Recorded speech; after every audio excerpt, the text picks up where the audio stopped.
Hello, and welcome back to another episode of CloudBrew. For those first off listeners, my name is Kaylee Radowins, and I am on the Strategic Alliances team here at Corestack. Today's topic is enterprise responsibility for sustainability in a cloud world. And today we have two great guests from our team here at Corestack, as well as Amazon Web Services. Saba, do you want to do a quick intro, and then we can hand it on over to Sundeep? Hi, Kaylee. This is Sabapathy, co-founder and CTO at Corestack. I drive the product management and technology vision. Happy to be here in this session. Likewise. Thank you, Saba. And Sundeep? Yes. Hi, Kaylee. Thank you. Super excited to be part of the call. I'm Sundeep Ramachandran. I'm a senior partner solutions architect at AWS, and I'm based out of Minneapolis in Minnesota. I'm a technical leader for the sustainability partner segment at AWS. Awesome. Thank you both so much for joining us today. So let's kick it off. Saba, I want you to speak first on why sustainability, and then we could have Sundeep speak on his perspective from his view at AWS. Sure. Sustainability is gaining a lot of interest and importance, and rightly so. I will focus my conversation with respect to sustainability in ICT, information communication and technology area. So sustainability IT or a green IT is all about how we minimize the impact on earth resources. ICT uses energy, and energy consumption lead to carbon emission. So data center consumes around 2 to 3% of world's electricity. That means it is responsible for that much of carbon emission. The tech sector contributes to 3 to 4% of global carbon emission, on par with the aviation industry. So cloud computing industry as such, approximately 200 million metric tons of carbon dioxide is emitted by cloud computing industry alone. And it is going to grow. The cloud consumption is growing, and it is expected to reach 350 million metric ton by 2025. So sustainability is all about how we efficiently consume energy, which helps in sustainability, and how this energy is generated, first of all, right? So the source of energy generation determines how much of the carbon emission that happens. So sustainability is all about minimizing the impact on earth resources. So it starts with energy usage, energy generation, and the next thing is ICT manufactures devices, and the devices manufacture requires water and natural resources. So how efficiently that is done, how efficiently we reduce the water usage when we manufacture devices. And when the devices are upgraded, when the devices are disposed, how efficiently these are being disposed without impacting to the environment. So in essence, sustainability for ICT means how efficiently we manage manufacturing, use, disposal of resources, which minimizes the impact on earth. Thank you, Saba. And Sundeep, can you speak on your perspective from your view at AWS? Absolutely, Kaylee. So I want to build on what Saba already talked about. Sustainability is how do we meet the needs of the present without compromising the ability of future generations to meet their own needs. And this represents sustainability is one of the biggest challenges that we face, but it also represents one of the greatest opportunities out there. And the strongest performing businesses of tomorrow are likely going to be the ones that are able to unlock new value from both digital transformation and sustainability transformation. So what we see as some of the key drivers, number one is customer demand. Consumers are demanding more and more responsibly made products and services. The second is around investors, like you're seeing dimensions of environmental, social, and governance, ESG factors being talked about, making the headlines. Third is from employees and talent retention, talent attraction and retention. And then the regulatory landscape is actively changing. A lot of activity, both in Europe and US and across the world on environmental regulations. And then lastly, it's a competitive advantage. It's a competitive positioning in the marketplace. So again, companies that do sustainability transformation, those that prioritize sustainability transformation, they're going to grow significantly faster than their peers. Sundeep, great insights from what you're seeing in the tech industry today. Will you elaborate on what AWS is doing for sustainability? Absolutely, Katie. Yeah, sustainability is again top of mind at AWS, and we look at it across sustainability off the cloud, which is something that AWS is responsible for, and then sustainability in the cloud, which is where customers come in. It's like for the workloads, how do we use the cloud resources in a responsible way? And then lastly, it's sustainability through the cloud. How do we partner with companies like Corestack to go and solve real world sustainability challenges? So I can double click on sustainability off the cloud and give you some examples of what AWS is doing. Starting with energy, Amazon is the largest corporate buyer of renewable energy in the world, and we are on track to be powered by 100% renewable energy by 2025. So this is 5 years ahead of our original 2030 commitment. Water, again, it's a space that I'm very passionate about. You can imagine like data centers use a lot of water. And at reInvent, we announced our water positive commitment.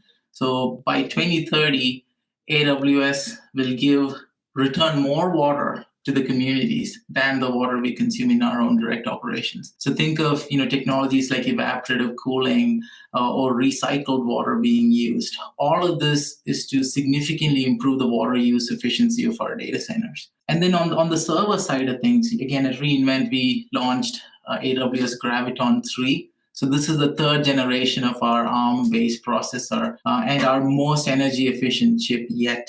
I mean, in fact, Amazon EC2 instances that are based on Graviton 3 uses 60% less energy for the same performance compared to a comparable EC2 instance. And then things like using low carbon concrete in the data center construction. So all of this is to give you a flavor of what AWS is doing on the sustainability of the cloud piece. And I also want to talk about the sustainability in the cloud, which, as I said, it's the customer's responsibility. And think of it as we have a sustainable infrastructure.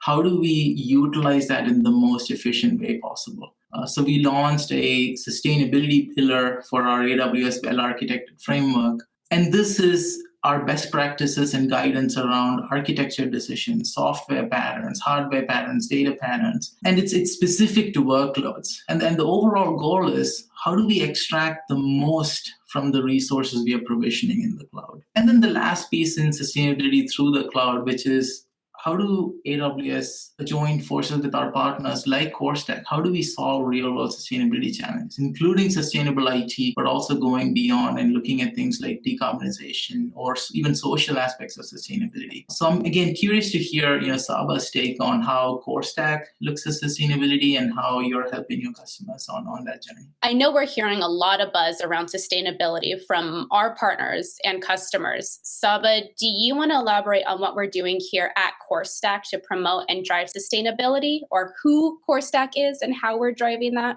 Corestack is a next generation cloud governance platform which offers governance for FinOps, SecOps, CloudOps in an autonomous way. Corestack also offers a next-gen assessment tool which provide automated assessment for the best practices defined by hyperscalers. So AWS introduced sustainability as one of the pillars in AWS well-architected framework. So we have automated assessment which assess these controls and provide a continuous posture against the best practices defined by AWS.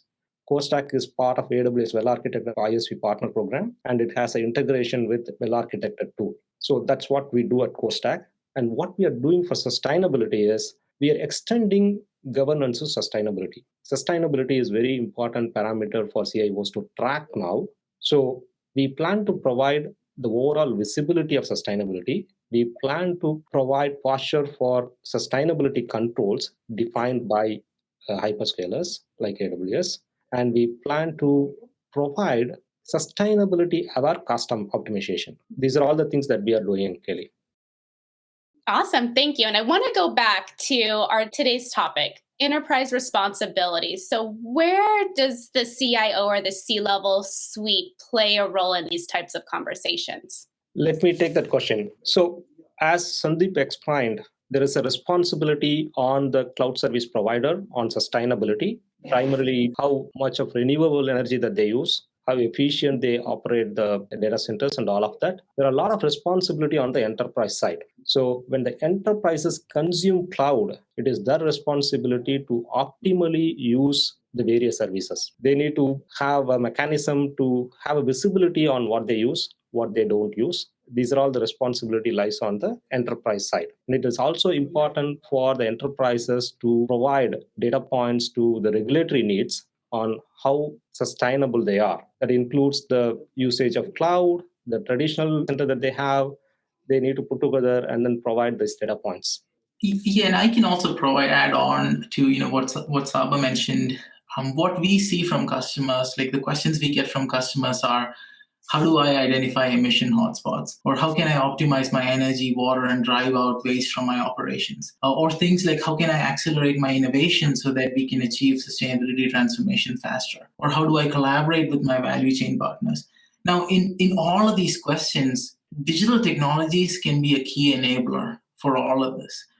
And so cloud could be a catalyst. And in my opinion, like CIOs are going to be key stakeholders for businesses and enterprises to achieve that sustainability transformation. And so like the sustainability, we are seeing increasingly becoming high on the agenda for CIOs because let's just pick a real world example here. You go to the grocery store, you look at a bottle of olive oil, it's a commodity. But then think of an olive oil that has a QR code, and now I'm able to scan it and I might get a full history of where was it grown? Was it responsibly grown? Was there both from an environmental and social standpoint? And all of that's enabled by cloud computing. And now you're creating a differentiation for that product in the marketplace.